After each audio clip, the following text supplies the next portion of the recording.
কালকে ঝড় হয়েছিল, ঝড়ে মানে কারেন্টের তার ওখানে পড়ে। আজকে একজনে ওখানে কাজ করতে যায়, অনিল পাল নামে একজন কাজ করতে যায়। আমার দাদা ওখানে দেখে যে একজন পড়ে আছে, অনিল পাল নামে ভদ্রলোক পড়ে আছে। আমার দাদা তাকে বাঁচাতে যায়।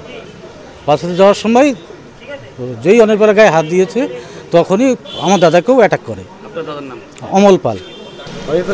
জমিতে কাজ করতে? জমিতে, হ্যাঁ, ওই জমিতেই কাজ করছিল। জমির কাজ করতে? হ্যাঁ, না না না, নিজের জমি, ওটা নিজের জমি। বুঝতে পারিনি যে তারটা কারেন্ট হয়ে আছে। যখনই তারে হাত দেয় তখন ওটা শর্ট খেয়ে ওখানে পড়ে যায়। মানে কারেন্টের তারটা কীভাবে আসলো না আসলো আমরা কিছুই জানি না।